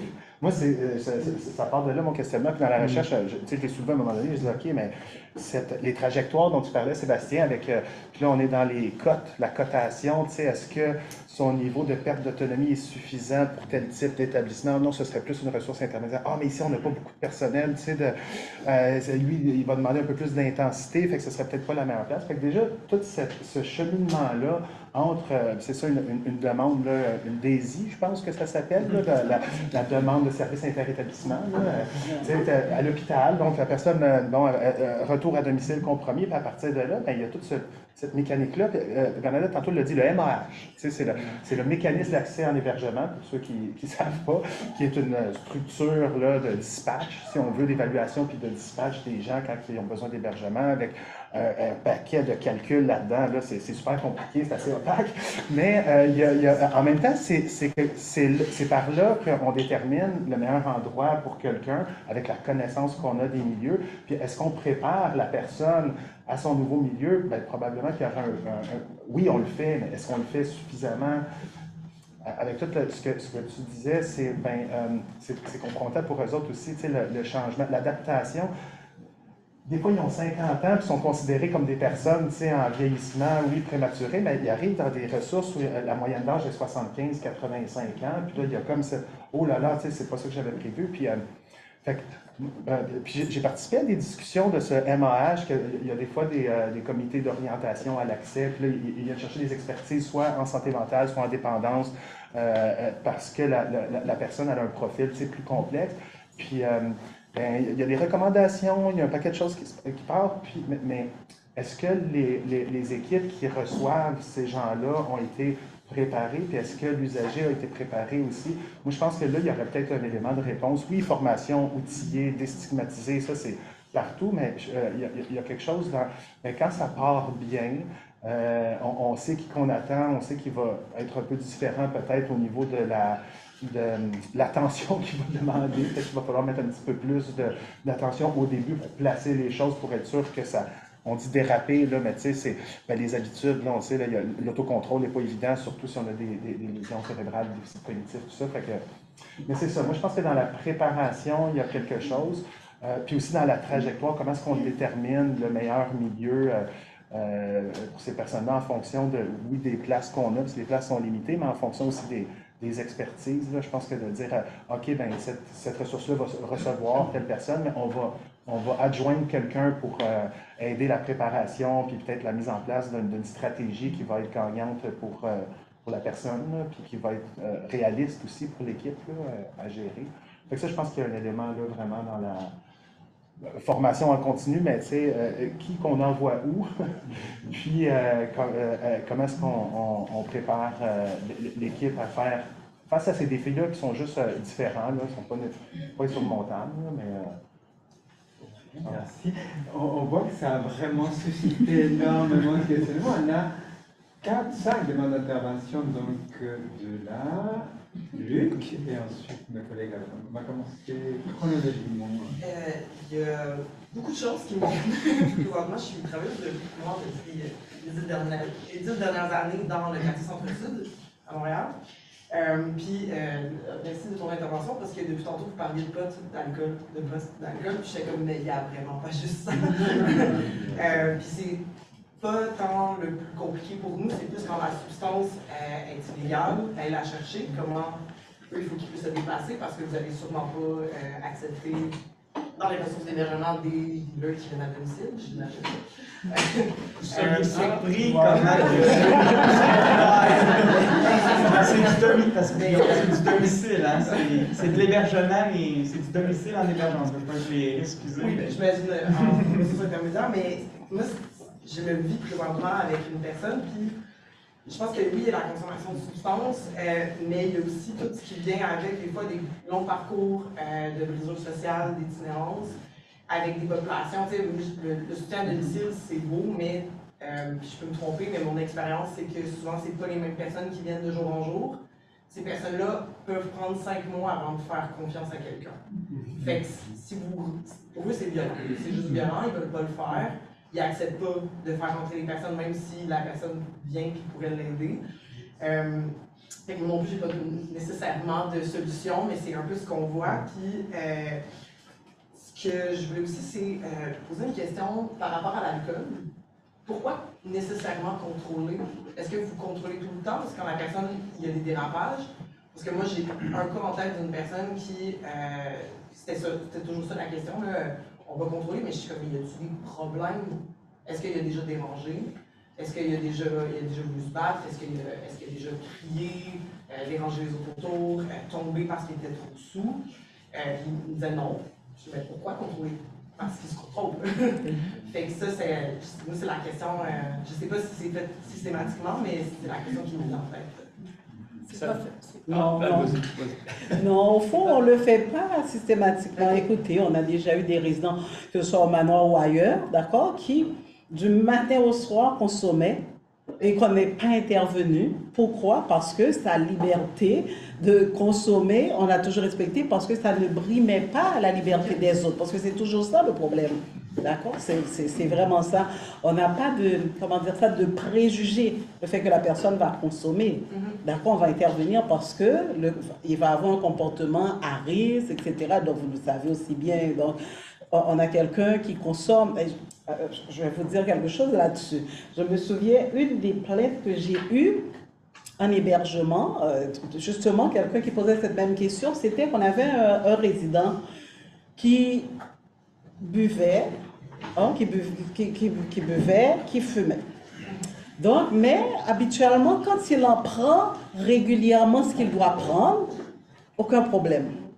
Dès qu'il sort avec la famille, pour que la famille, je ne sais pas, lui fasse plaisir, pense que c'est un plaisir qu'on lui fait, augmente la consommation et là, il arrive, dès qu'il arrive dans la porte, le party commence et il chute. Mais ça nous a pris beaucoup de temps avant de mettre, vous savez, de faire ce lien pour comprendre et par la suite, inviter la famille à venir nous rencontrer avec le résident pour qu'on puisse dire, c'est pas une question de défendre, de boire, c'est qu'il a un seuil de tolérance. Quand il le dépasse, c'est plus le bien-être pour lui. Parce que son comportement ne ressemble pas à celui qu'il a quand il consomme habituellement, normalement. Donc, c'est vraiment ça, mais ça n'a pas été facile, là, vous savez, d'arriver à ça parce que on dit, ben là, il a le droit de boire, etc. Il y a ça aussi, il y a l'autre facette aussi. avec les familles. Vous dites ça, là. Bien souvent, certaines familles où les gens avaient un problème de consommation à la maison, cette personne-là fait une chute, arrive à l'hôpital, puisque le soutien à domicile n'était pas dans le dossier ou quoi que ce soit, on ne va pas en parler du tout. Quand la personne est à l'hôpital, on n'en parle pas. Et la personne arrive dans un centre d'hébergement avec des problèmes cognitifs, parfois légers, parfois plus sévères. Tout à coup, on voit d'autres qui consomment à côté et la soif revient. Et là, arriver à avoir le soutien de la famille pour dire, ben, écoutez, puisqu'elle a soif, est-ce qu'on peut essayer, vous savez, d'y aller, je pense, de façon modérément, en attendant d'eux. Mais de l'autre côté, qui sommes-nous pour porter des jugements sur cette famille qui a peut-être vécu plein de difficultés et qui tout à coup ont vu pendant 1 mois ou 2 mois que la personne a été à l'hôpital, ils ont reconnu la personne qu'ils ont connue avant les problèmes de consommation. Donc, ce n'est pas toujours évident de trouver un équilibre dans le respect de tous pour pouvoir intervenir comme il faut. Merci. Je veux juste revenir sur les consommations, juste alcool, cigarettes, les consommations légales et plus faciles. Tu sais, je pense que les données, là, c'est que plus on vieillit, moins il y a de consommation d'opioïdes, au niveau illégal, là, de consommation d'opioïdes puis de stimulants. Plusieurs raisons, là, mais entre autres, c'est beaucoup moins toléré. Les gens qui ont consommé de longue date, s'ils ne sont pas déjà sous des programmes, le TAO, là, peut-être donc il y a eu d'autres comorbidités qui ont fait en sorte qu'ils ne sont peut-être pas arrivés à 65 ans dans nos programmes d'hébergement. Mon expérience, ma petite expérience en CHSLD avec ces substances-là, c'est que les personnes qui consommaient, c'était souvent des gens plus jeunes qui étaient en CHSLD, entre autres pour un problème de santé mentale, et c'était de la grosse désorganisation, là, surtout les substances psychoactives. Puis c'est pour ça qu'on n'en voit vraiment pas. Peut-être que le triage est fait avant, qu'ils sont trop désorganisés, donc ça ne pourra pas fonctionner. Mais c'est pour ça qu'on n'en parle pas, parce que dans le fond, en tout cas de mon expérience, c'est qu'on n'en a presque pas. Je ne sais pas au manoir de... Peu. Très peu, c'est ça. C'est comme... Où on le voit. On le reconnaît pas. On verrait un impact sur le comportement. Merci. Donc là, on a Luc et ensuite on a 3 interventions. Bon, pour rajouter à ça, c'est que je me demandais si c'est pas un peu injuste de demander aux employés d'hébergement, de CHSLD ou tout ça, d'aller chercher encore plus de formation pour cette clientèle-là avec une problématique de consommation. Et moi, pour ce qui est de mon expérience, quand je suis abouti en itinérance, moi j'avais ma claque de la consommation, j'ai un problème de dépendance, mais je voulais arrêter. Je me retrouve dans un milieu d'hébergement et il va y avoir quelques personnes qui sont dans la même situation que moi, qui sont tannées ou qui sont là puis ils se demandent quand est-ce que je vais sortir d'ici. Puis il y en a que tu leur parles d'arrêter de consommer, c'est oublie le projet. Je vais continuer jusqu'à temps que je vais mourir. Puis, c'est que, et on est poigné à rester là. Puis souvent, notre santé mentale ou notre morale peut se désagréger. C'est un peu, peut-être avec les CHSLD, quelqu'un qui va là, qui veut finir bien sa vie, tout ça. Puis là, il y a une aile ou un cochambreur qui lui boit tout, de se lever au coucher. C'est peut-être injuste aussi pour cette personne-là. Moi, déjà, dans ma vision, j'aurais aimé ça être plus pris en charge vite, pour ma part, et être déplacé dans un centre où c'est que les autres personnes étaient dans les mêmes buts que moi, de sortir de l'itinérance le plus rapidement possible, d'arrêter de consommer. On est sur le même étage, pogné à manger dans la cafétéria avec quelqu'un qui n'a pas dormi pendant 5 jours parce qu'il fume du cristal net, puis c'est pas jojo. Fait que tu sais, c'est comme, oui, c'est sûr qu'il faut respecter la liberté ces gens-là sont aussi dignes que n'importe qui, mais je veux dire, l'autre personne aussi qui veut arrêter ou qui n'a jamais consommé, elle aussi, elle a sa liberté et peut-être voir ça, là, de protéger aussi ces personnes-là. Je trouve vraiment intéressant ce que vous nommez, puis des milieux comme chez nous qui sont plus généralistes, parce que oui, on va beaucoup vers des milieux, comme vous l'avez dit, plus spécialisés, mais justement, les gens qui, comme vous dites, faire face des cas avec multi-problématiques, puis peut-être des choses qui sont moins, qui conviennent moins, et c'est pour ça aussi de vraiment spécialiser les intervenants, et être capable justement des milieux mixtes, mais avec des spécialités. Et ça, justement, parce que jusqu'à faut penser, moi, on parle, oui, il y a quand il y a une difficulté de dépendance dans nos ressources intervenantes personnes âgées, c'est pas nécessairement la majeure, puis c'est ça qui vient tout teinter, même si c'est une petite partie des difficultés ou des défis cliniques, c'est une partie qui prend, qui vient rapidement nous amener à frapper le mur, puis être pris, mais effectivement, je crois beaucoup plus, moi, à spécialiser nos milieux, plutôt qu'à, moi, briser les barrières pour avoir plus accès à nécessairement des milieux comme Mme Bernadette, là, parce que vous savez, il y a toujours des critères d'exclusion selon, dans tout, parce qu'il y a quelqu'un qui a un problème de dépendance, et puis je ne vais pas parler nécessairement de votre milieu, mais si le critère doit avoir été en situation d'itinérance active, ben moi, je vais vous dire, j'ai des personnes âgées, des gens, une dame qui était diplomate à Outre-mer toute sa vie, elle a 88 ans, problème de dépendance, autant au niveau médicaments, alcool, tout ça, mais même si elle aurait besoin de soins spécialisés dans des unités CHSLD spécifiques, je vous le dis, elle est loin de coter sur certains critères, donc d'avoir vécu en itinérance, c'est pas du tout le cas. Mais merci. Moi, je voudrais présenter un peu comme l'autre côté de la barrière, c'est-à-dire que moi, je représente un organisme en dépendance.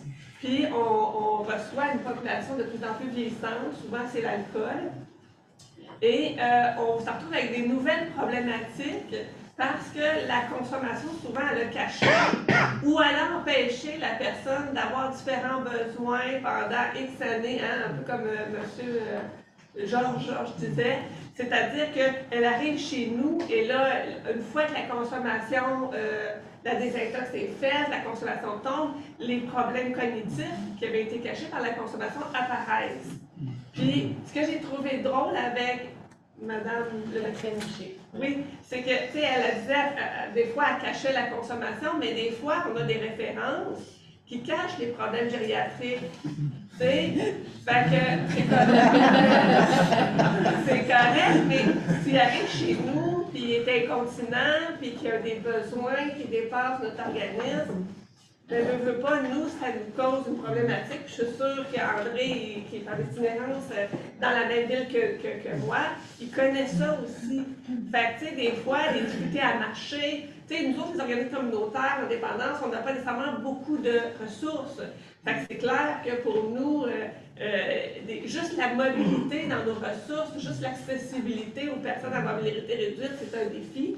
Imaginez après ça les soins de plaies, l'incontinence, tout ça, ça fait que ça devient extrêmement lourd. Fait que des fois, on ne peut pas les garder justement parce qu'on n'a pas les ressources, puis c'est pas parce qu'il n'y a pas un besoin au niveau de la dépendance. Puis je rajouterais même que la dépendance, puis le syndrome de Korsakoff, puis la démence, puis tout ça, c'est comme quelque chose qui s'accélère aussi entre eux autres. Fait que des fois, ça cause une espèce de cercle vicieux qui fait que c'est pas nécessairement facile, ça rend encore plus ça difficile de traiter la dépendance. Ah oui, c'est sûr. Dans le fond, juste au niveau médical, traiter la dépendance avec quelqu'un avec des troubles cognitifs, ça change plein de choses au niveau exécutif. La personne n'est pas capable de planifier, elle a moins d'inhibition et tout. Donc, oui, exactement. Quelqu'un qui a des troubles cognitifs va avoir plus de difficultés à se faire un chemin et à arrêter. Et j'entends vraiment votre problème. Puis moi, j'ai eu des patients qu'on a référés au centre de réadaptation en dépendance qui, justement, chutaient puis tout. C'est juste que c'est difficile d'un bord et de l'autre parce que, dans le fond, on ne les enverrait pas chez vous, mais il y a nulle part d'autre. Puis il faut adresser cette dépendance-là. Donc, Et juste peut-être un petit point qui est important parce qu'on a le côté médical. Au niveau communautaire, pour se rapprocher à ce que ce que tu fais, c'est que souvent on manque les mots. Là, on a souvent entendu les acronymes et les différents types de services qui sont accessibles. On parle de formation, mais des fois, la formation elle a besoin d'être transversale. Donc, pour être capable de comprendre ce que nous vivons, on a besoin de comprendre ce que vous vivez. Et souvent, il y a cette espèce de barrière qui se fait où on dit, bon, ok, c'est le grand frère qui vient prendre cette nouvelle responsabilité parce qu'on ne peut plus. C'est la plupart des individus avec qui on travaille, qui sont vieillissants, qui ont des problèmes multiples, sont énergivores. Donc pour nous, quand on se libère de certains individus, c'est pas parce qu'on n'a juste pas le choix, parce qu'on met en péril la façon dans laquelle on travaille. Donc dans mes équipes d'intervention, on va devoir prendre la décision, la seule option qui nous reste, c'est l'urgence, pour ne pas mettre en péril l'équilibre de l'équipe. Ça, c'est une première chose. L'autre chose aussi qui est importante, c'est qu'on travaille dans des ressources au niveau communautaire qui ne sont pas nécessairement adaptées à l'humain. Donc on va avoir des dortoirs, aussi on va avoir des maisons de chambre qui vont être modifiées pour être capable d'avoir plus de gens. En vérité, la solution ou une des solutions, c'est le logement. Et comment est-ce qu'on est capable d'offrir, comme on le fait à la population générale, des services au niveau de cette population. Donc il y a un besoin, parce que le temps court, et c'est important pour moi de nommer cette chose, de travailler au niveau de la proximité des services. Donc souvent, on va avoir ce type de rencontre, mais après, c'est très ponctuel et très sporadique. Donc on n'a pas ce téléphone rouge où on peut appeler et dire « bon, je vais parler avec un médecin ». Ouf! Avant de parler avec un médecin sympathique, qui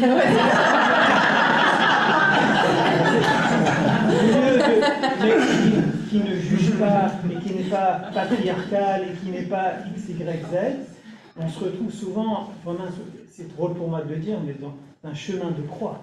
On est longtemps en train de traverser des étapes et on voit la personne vivre des formes de PTSD parce qu'elle continue de vivre ce sentiment de survie pour dire mais quelle est la prochaine étape? Donc moi je vous entends très très bien. On a eu des cas à l'intérieur de nos petits services où la personne avait des enjeux d'incontinence. Je n'ai pas les ressources. Donc je fais quoi? Mais elle est sympathique. Elle veut, on veut travailler avec elle. Ou sinon des gens qui ont des consommations très très intenses. On sait que pendant les 10 premiers jours c'est la tempête.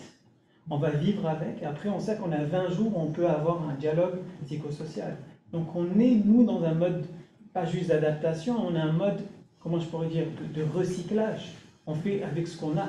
Mais je pense qu'il manque vraiment dans notre conversation cette espèce de dialogue continu. Les gens quittent pour d'autres ressources, il y a beaucoup d'éléments qui bougent, les gens font autre chose, mais on n'arrive pas à avoir un lien permanent avec certains médecins, avec certaines équipes, pour être capable de dire « j'ai un problème, est-ce que je peux avoir une conversation franche ?» Et ça manque beaucoup à l'intérieur de notre travail. Merci beaucoup. On a une autre réaction du panel avant de passer la parole. Oh non, je peux prendre une autre réaction. Ok. En fait, moi je travaille en hébergement dépendance en Montérégie. Tout ce que vous avez nommé, en fait, c'est ce qu'on observe aussi depuis les 5 dernières années. Moi et mon équipe, on est vraiment inquiets de voir la clientèle vieillissante arriver dans notre milieu. Puis quand on dit vieillissante, pour nous, c'est 55 ans et plus, donc, qui arrivent souvent par l'hôpital.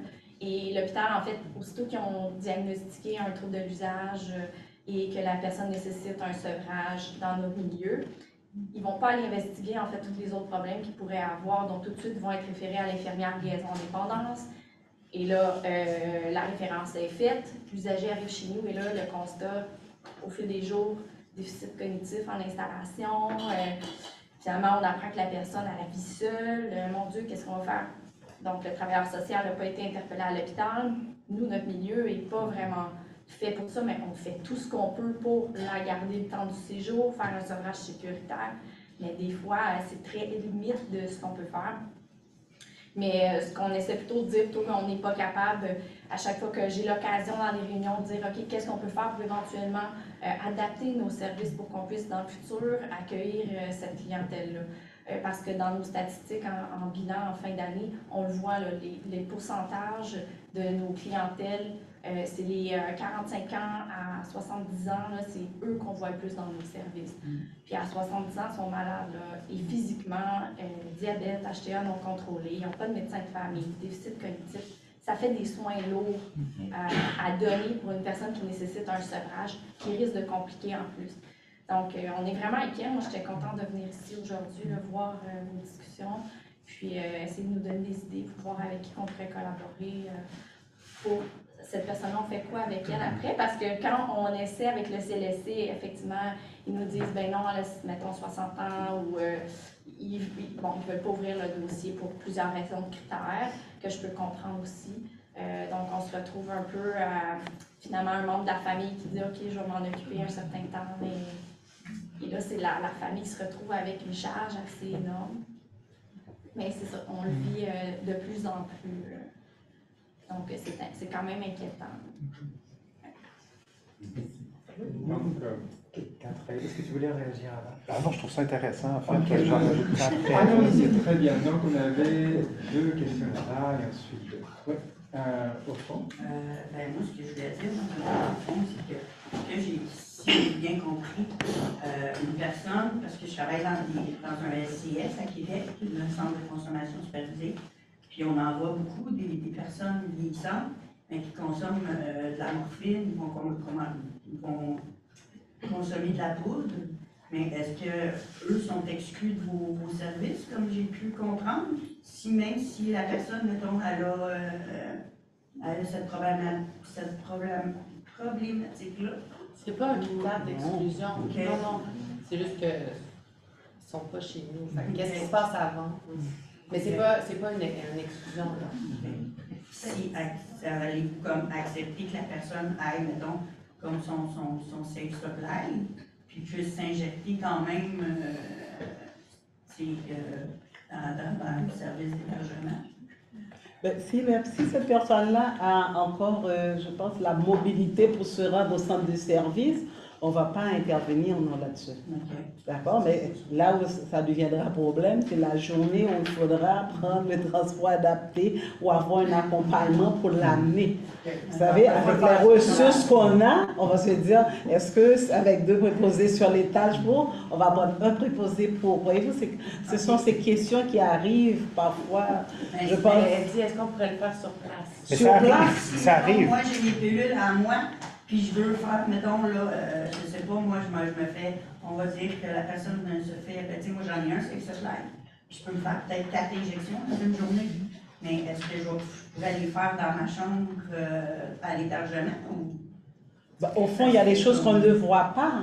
Je dirais, c'est vrai, il y a des choses que nous ne voyons pas. Les gens consomment sur notre unité, les gens sur notre unité ou ailleurs aussi dans l'hébergement, là dans certains centres, on a des gens aussi qui prennent du crack, il y a des gens qui...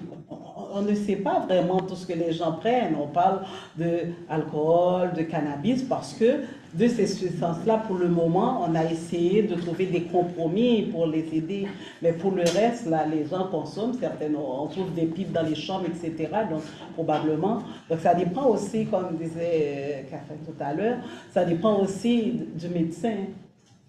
D'accord? Dépendamment de la connaissance là, et être prêt à accompagner ce résident-là. Donc, il y a plusieurs facteurs qui rentrent, mais il n'y a pas de facteur d'exclusion pour dire, ben, écoutez, vous consommez telle chose, etc., vous avez tel âge. Non. Ça ne fonctionne pas de cette façon-là. On n'est pas dans cette mode-là pour le moment. Peut-être juste réagir, oui, les gens sont admis avec ce qui arrive, là, dans le sens, avec leur bagage, avec leur pratique. Fait que moi, j'ai déjà vu des personnes qui avaient une pratique de consommation par injection qui ont été hébergées dans un CHSLD public. Puis, ben, c'est ça, quand on dit outiller les gens, là, c'était le personnel qui allait assister la personne dans sa chambre, mais il y avait des seringues un peu partout, la personne était négligente avec ses seringues, puis là, il y avait même à un moment donné, des gens ne voulaient plus aller travailler avec cette personne-là parce qu'ils disaient, il y a un risque quand même, puis elle ne se mobilise pas, elle n'est pas capable, puis la question s'était posée, est-ce qu'on met un bac à seringues dans sa chambre ou on le met au poste pour qu'au moins il sorte de sa chambre, sinon, c'est quoi le message qu'on lance si on met un bac à seringues dans la chambre de l'usager alors que la consommation n'est pas permise? Je veux dire, consommation illégale, on n'a pas le droit d'en posséder. CHSLD. Fait que oui, milieu de soins, milieu de vie, qu'est-ce qu'on fait quand les gens sont chez eux? Puis, fait que, moi, je pense que c'est ça, les équipes, des fois, ont besoin d'un peu d'être guidées. C'est pas nécessairement comme des formations qui rendent les gens des spécialistes de l'injection. Puis, je me rappelle, avec cette situation-là, on avait travaillé avec Cactus, parce qu'ils ont une expertise que, même en dépendance, on n'est pas des spécialistes de tout. Fait que, puis, juste prenez sur moi, je pense que quand les personnes, on se demande, mais ça appartient à qui, là? C'est la responsabilité de qui de faire ça? Tu sais, des fois, c'est être en perte d'autonomie de la personne, donc ça devrait être la direction. Mais les gens ne sont pas découpés en petites cases, là, tu sais, fait que, puis moi, en tout cas, ce que j'ai vu dans les pratiques gagnantes, là, ce qui marchait, c'est quand le monde disait, ben s'il n'est pas à personne, il est à tout le monde, tu sais, la responsabilité de dire, ben on a peut-être chacun un petit bout, parce que j'ai déjà entendu des choses au niveau du Korsakoff en disant, ben la dépendance, qu'est-ce que vous voulez qu'on fasse avec quelqu'un qui a un syndrome de Korsakoff, il n'y a pas beaucoup de capacité de réadaptation, fait qu'on est un centre de réadaptation, puis je me dis, ben là, si on ne peut pas aider les personnes qui ont un syndrome de Korsakoff dans un service en dépendance, mais en même temps, on demande aux intervenants en dépendance comment vous travaillez ça, puis c'est un peu comme la déficience intellectuelle, c'est comme s'il faudrait, on n'a pas besoin d'être un spécialiste en déficience pour dire, ben il y a cette composante-là chez la personne, puis on va adapter. Fait que pour finir, je pense qu'il faut beaucoup plus adapter nos services que demander aux gens qui s'adaptent à nos services. Ça, c'est un gros défi là, dans le soutenir les équipes, c'est de dire, bon, ben comment est-ce qu'on peut faire pour peut-être questionner nos propres pratiques, questionner notre propre organisation de service, plutôt que de toujours s'attendre à ce que la personne elle rentre dans nos petites cases. Là, ça, je pense que c'est une réflexion qu'on a collectivement entre secteurs. Là, puis on a parlé de dépendance, soutien à domicile, santé mentale, mais il y a la déficience physique aussi. Les troubles neurocognitifs sont-ils dus au vieillissement? C'est ça, le soutien à domicile, c'est un peu ça. C'est pas dû au vieillissement, il y avait comme les critères, les cases, comment est-ce qu'on peut défaire ça un petit peu en disant les rendre un peu plus poreuses. Ça, souvent, ça passe sur des individus, des collaborations, puis la permanence du lien. Aussi, ceux qui disaient tantôt, ça prend combien de temps à faire un lien avec quelqu'un. Fait qu'il y a un roulement, mais je pense que ça va aussi avec les professionnels, là, de créer des ponts qui sont pérennes, aussi qui ne reposent pas juste sur les individus. Si, mais on voit que ça suffit vraiment une question. Il nous reste 10 minutes, donc je prends les 5 dernières mains que j'avais vues. Donc il y avait vous, 1, vous 2, 3, 4, et vous seriez là. Est-ce qu'on peut aussi regarder les questions sur le Zoom aussi? Oh. Merci. Merci. Je te laisse regarder ça ensemble. On prend le tour d'abord. Donc, allez-y. En fait, c'était plus un commentaire que j'avais en même temps, je vais le faire court. En fait, c'était plus un commentaire d'espoir et de désespoir à la fois. Moi, je travaillais social à l'hôpital Saint-Luc, je fume depuis une vingtaine d'années. Fait que j'ai travaillé à l'urgence, puis là, je travaille en toxico. Tout ce dont on parle, ça fait des années que je le côtoie. La partie espoir, c'est que je pense au manoir de l'âge d'or, entre autres. Il y a plein de trucs qui se développent à OBM, à la Maison du Père, JADCF, qui est super efficace. Je pense qu'il y a plein d'affaires qui sont possibles et qui fonctionnent, qu'on voit. Je pense qu'il faut juste continuer d'ouvrir les discussions puis de diminuer les critères. Puis justement, tantôt, monsieur parlait d'âge. Les pertes d'autonomie chez les toxicomanes, c'est de plus en plus jeune. J'ai comme l'impression que la clé est vraiment dans la diminution des critères, la rigidité concernant l'âge, concernant la consommation, concernant la perte d'autonomie, parce que je trouve qu'il y a des choses qui fonctionnent vraiment bien. Ce qui n'existait pas il y a 20 ans, je me rappelle très bien d'avoir eu des nombreux itinérants toxicaux que je n'avais aucune place où les diriger. Maintenant, il y en a. Maintenant, il y a des enfants de la convalescence. Je trouve qu'il y a plein de choses qui se développent, mais il faut quand même continuer de valider l'expérience qu'on a et ce qui fonctionne. Et justement, je pense qu'aujourd'hui, on voit aussi des choses qui fonctionnent. Merci. Donc, allez. Ce qu'on voit, nous autres, en hébergement, évidemment, ce qu'on va donner, les personnes âgées, en perte d'autonomie, puis qui ont besoin de soins aussi. On n'est pas de maison de convalescence non plus, des problèmes de conso et tout ça. Mais ces personnes-là, quand on les voit, je rejoins M. Georges, ça, c'est qu'ils n'iront pas en intermédiaire, ils n'iront pas là, ils ne se rendront pas là, ils vont tomber dans le dallo avant, ils ne se rendront jamais là. OK? Et ils n'iront pas là. Dans ce sens-là, moi, ce que je dis, puis il y a des personnes aussi qui on pas vu de médecin depuis 4 ans, 5 ans. Ils n'iront pas dans un CHSLD s'il n'y a pas un rapport médical 8,5 par 14, ça dépend. Ça va être les pelules qu'il y a à prendre. Il n'y aura pas, là. OK? Fait qu'il n'y aura pas là parce qu'il n'y a pas les moyens d'aller là. Et quand le monsieur dit ça peut prendre 1 an, ça peut prendre 1 an, mais il faut que tu le gardes attaché après le quai pendant 1 an. Là. Parce que lui, il est en eau trouble, n'est-ce pas? Moi, ce que je vois, ce que je constate, c'est que il y a de moins en moins, et je ne veux pas péter un ballon à madame, il y a de moins en moins de possibilités de dire cette personne-là comment elle peut progresser. Moi, j'ai comme l'impression qu'un peu le réseau, tu sais, quand monsieur dit ça prend du temps avant d'avoir un médecin gentil, nous, on ne sait pas si c'est gentil, répondre beau.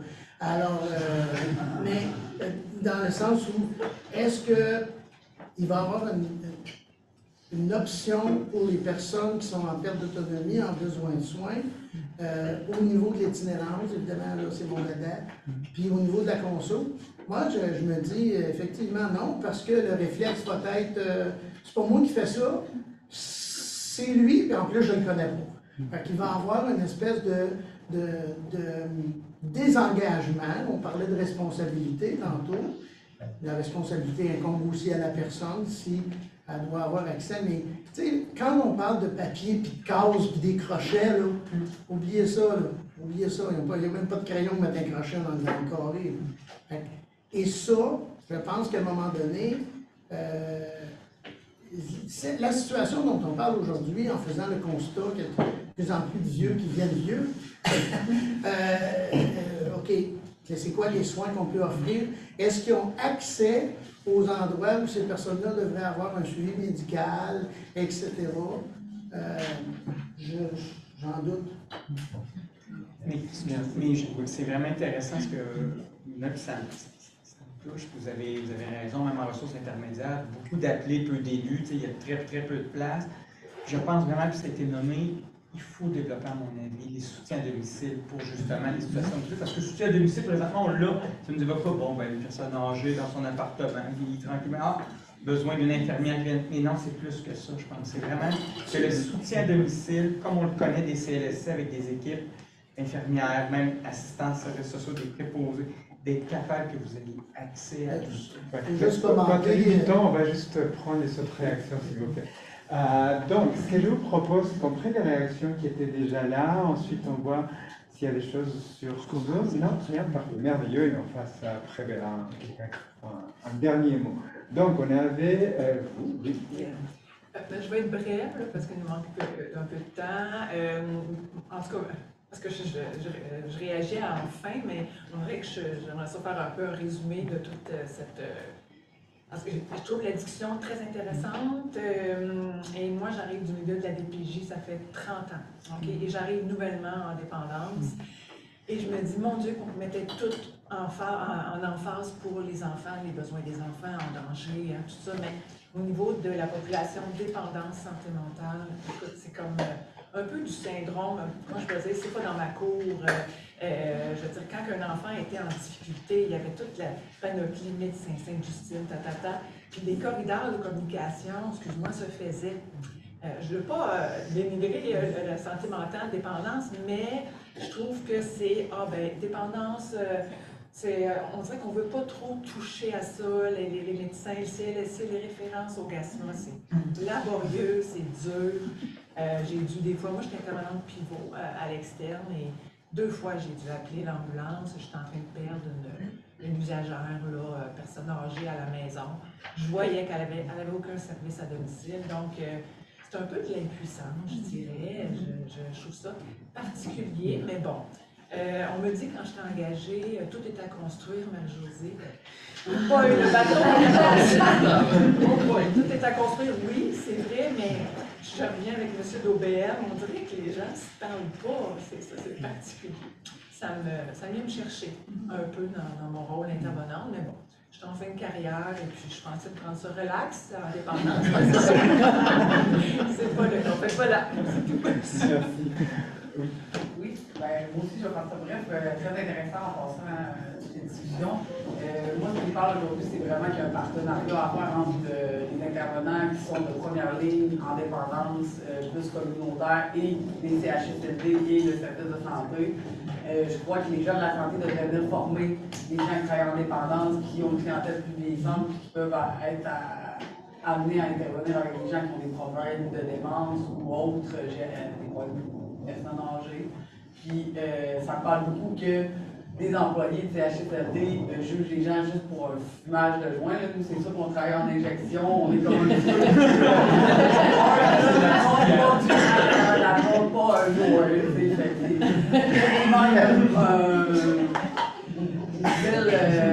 c'est une belle intervention, c'est une belle formation pour les employés. Encore à ce stade-là, mais c'est ça, je pense que tu faire un partenariat. Les gens plus de la dépendance viennent former les employés du CHSLD qui faisaient ça, je pense que c'est Merci.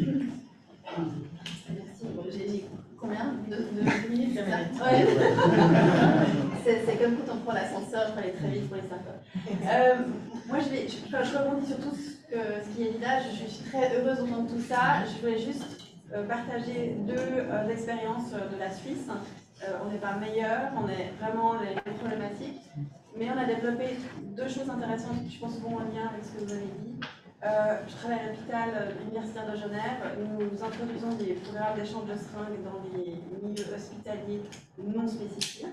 Donc, une personne qui vient pour, je sais pas, casser une jambe, une pancréatite, l'injecte, on va mettre en place le matériel. Plus on en parle avec les équipes, plus on donne le matériel, plus on dit à la personne, voilà, plus on peut savoir ce que vous concevez, quand vous consommez, plus on peut vous accompagner. Ça marche, c'est du tonnerre. Les séries boîtes jaunes, le Sherpa, c'est tout ça. Plus on le cache, plus on veut ne pas voir, plus on critique, et moins ça marche. Et ça commence à faire des troubles de comportement, etc. Donc je pense que vraiment, plus accepter, alors il y a la zone sphère privée, les chambres dans les refuges, c'est pas possible d'avoir des chambres forcément individualisées. Autant vous dire que nous, à l'hôpital universitaire de Genève, on est nuls, on a des chambres encore à 7 lits, et bien je veux dire, on le fait. On le fait. Donc c'est possible. Ça, c'était la première chose. L'autre chose, c'est que nous avons aussi beaucoup de communication avec la France, parce qu'on a un trajet qui se fait de la France à la Suisse, parce que le produit est moins cher en Suisse, parce qu'en France, il y a des systèmes anonymisés par rapport à certains soins. Eh bien, on a créé un réseau où on se rencontre une fois par année, on crée des permanences entre lieux et on le fait de façon transfrontalière. C'est-à-dire qu'une personne peut aller dans un centre d'injection et va dans un lieu pour monter un projet et expliquer ce que les autres structures font. Et au fond, on est dans une approche qui pour moi a du sens, c'est-à-dire au-delà du logement, on va dans la conception de l'habitat. C'est-à-dire que dans un habitat, il y a différents besoins qui doivent être répondus et les réseaux de soins communautaires, éducatifs circulent là-dedans et la personne a l'impression que ça va au-delà du toit qu'il a sur la bouche. Voilà. Merci beaucoup. Donc, sortons du placard à la consommation des associations. Oui, j'aime bien cette idée. Vincent ou Anne de Panvis pour le moment. Moi, je voulais juste vraiment vous remercier tous et toutes. C'est vraiment ce que j'avais en tête quand j'avais cette conception de table ronde. Et je suis content aussi que ça a pris dans le public, dans l'audience, parce que, juste pour la petite anecdote rapidement, c'est que depuis que j'ai commencé à un peu parler de ce sujet-là, il y a toujours des demandes qui viennent d'autres régions au Québec, qui me disent on rencontre ces enjeux-là, qu'est-ce qu'on fait? On rencontre ces enjeux-là, qu'est-ce qu'on fait? Que ce soit Côte-Nord, que ce soit Montérégie, Estrie, partout où vous voulez, il y a toujours ces questions-là qui arrivent. Et puis moi je dirais, c'est la question, c'est de se parler, de vraiment, on parle de créer des liens, mais que ce soit des liens permanents qui persistent, puis de sortir vraiment, de changer de paradigme, de partir de chacun avec nos boîtes, on dit on laisse ça tomber, puis nous on essaie de faire une espèce de galaxie en fait autour des gens. C'est que la personne est vraiment au centre, puis nous on s'articule autour. C'est ça en fait l'essentiel de tout ça. Puis je pense que ça prend des initiatives comme ça, de se mettre ensemble à discuter, et puis après, qu'est-ce que ça donne par la suite? On construit des choses tous ensemble, quoi.